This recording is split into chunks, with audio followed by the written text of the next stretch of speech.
नहीं मन की ना भोले तू चढ़ावत भेजत राम कोई न लखा दे सबका टेंशन राम माथे धन तो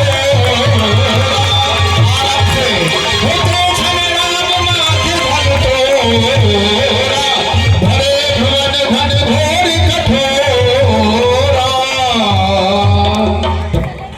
भरे भुवन घोर कठोर रवि तज मारग चले सीता रहे दिग्गज ढोर आहि गए भोल घोर कल वाले सुर असुर मुनि कर कान दीन सकल विकल विचार ही दंड खंड राम तुलसी जय बचन उचार ही। भगवान के लिए जय जयकार माला पहनाएंगे तब अब माला पहनाएंगे तब अभी और पसीना सुखा लो आप लोग। तो इस प्रकार से जो है महाराज, हाँ बैठ जाओ, वहीं से फूल वहां तक पहुंच जाएगा। राम जी ने धनुष तोड़ दिया, अभी आप बैठे रहेंगे, थोड़ा सा माल्य अर्पण ना हो उसके पहले नहीं जाना। और ऐसा नियम है, हम किसी की शादी छोड़ करके जाते हैं तो जिंदगी में शादी में हमको भी परेशानी होती है। ये मेरा बताने का काम है, वैसा आप जाने, आपका काम जाने। किसी की लड़का लड़की की शादी में विलम्ब होता है, यही है हम किसी की शादी को छोड़ करके और चाट पकौड़ी खाने लग जाते हैं बाराती बन करके, और शादी नहीं देखते तो उसमें हमारी भी शादी में विलम्ब होता है। श्री राम जी ने धनुष तोड़ा स्वयंवर में जिस घड़ी, सभी देवी देवता भी लगे करने आरती। जय रामचंद्र आपकी जय जय हो जानकी रामचंद्र। थोड़ी देर पानियों की सेवा करें। जय रामचंद्र आपकी जय जय हो जानकी रामचंद्र आपकी जय जय हो जानकी। जय रामचंद्र की जय जय हो जानकी रामचंद्र आपकी जय जय हो जानकी। वेद मंत्र पढ़ रहे थे ऊंचे कान से,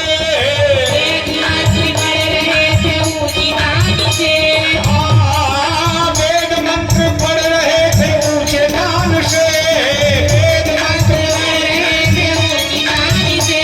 पुष्पों की वर्षा होने लगी आसमान से, पुष्पों की वर्षा होने लगी आसमान से। जयमाल लिए हाथ में तब आई जानकी, जयमाल लिए हाथ में तब आई जानकी।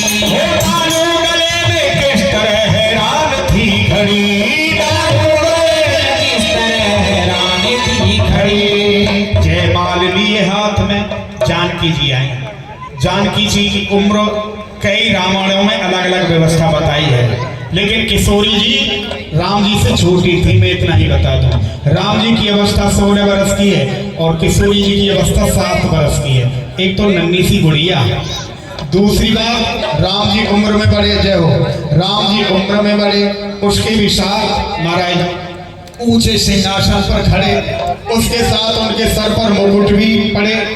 अब कैसे माला पहना है किशोरी जी। यहाँ पर राम जी पर्सनल नाम पति पत्नी का होता है आपस में।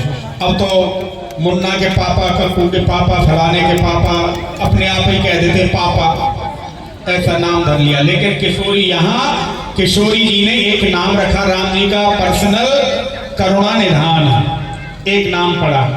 और किशोरी जी से राम जी कहते थे जानकी, ये इनका पर्सनल नाम था महाराज।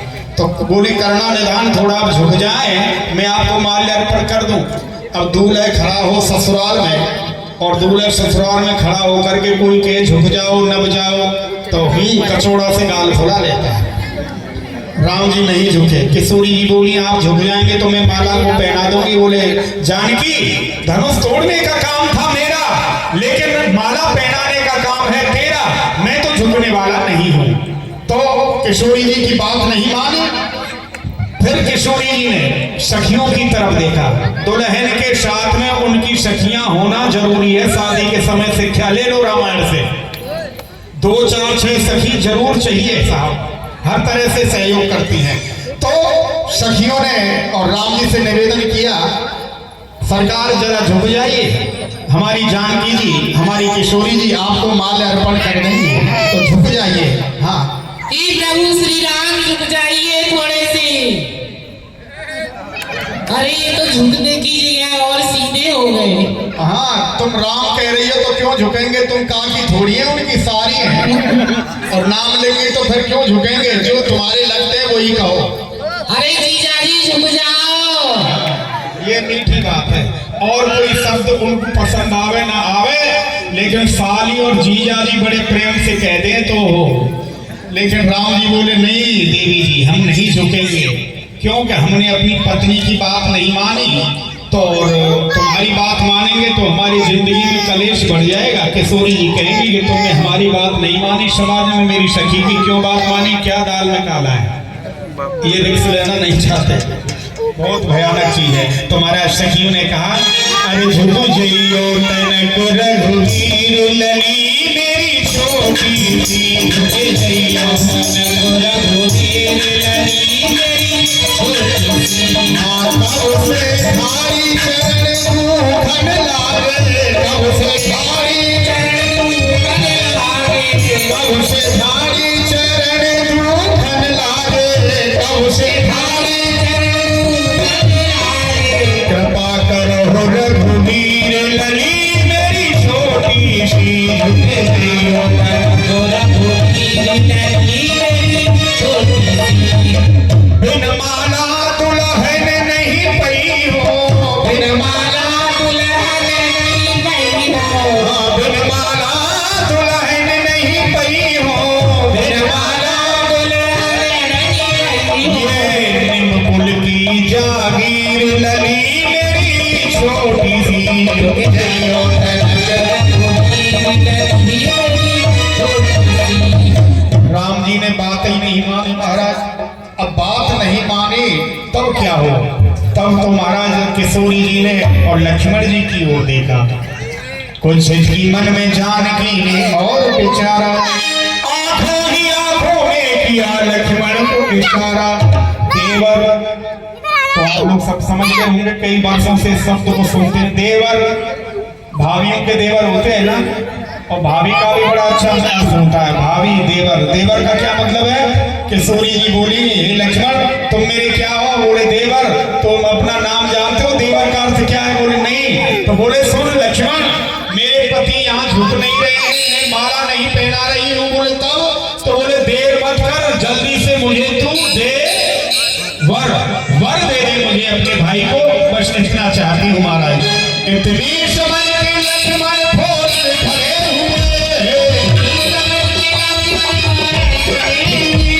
इतनी समझ के लक्ष्मण खोल खड़े हुए, इतनी समझ के लक्ष्मण खोल खड़े हुए। श्री राम जी के चरणों में जाकर के गिर पड़े, चरणों में गिर गए। चरणों में गिरते ही समाधि लगा दी, चरणों में गिरते ही समाधि लगा दी, चरणों में गिरते ही समाधि लगा दी, चरणों में गिरते ही समाधि लगा दी। जय रामचंद्र आपकी जय जय हो जानकी, प्रणाम किया लक्ष्मण जी ने। राम जी बोले उठ जाओ भैया, क्या कर रहे हो? बोले प्रणाम क्यों? बोले आपने धनुष तोड़ा है इसलिए। तो हो गया प्रणाम, खड़े हो जाओ। बोले भगवान मैंने आपके चरणों में प्रणाम किया है, अगर खड़े रहने की शक्ति होती, मैं इतना बलवान होता तो गिरता क्यों? और जब गिर गया हूँ तो महाराज जब तक जैसे आप समाज में नहीं उठाते हो, जैसे भगवान समाज में ऊंचे नहीं उठाते, वो उठ कैसे सकता है? तेरी चौखट पे आना मेरा काम है, मेरी बिगड़ी बनाना तेरा काम है। मैं गिर गया, अब चाहे पड़ा रहने दो, चाहे उठाइए, जो अच्छा लगे करे। श्री राम जी भी जान गए दोनों की बात को, सर नीचा कर उठाने लगे अपने हाथ को। हाँ जी,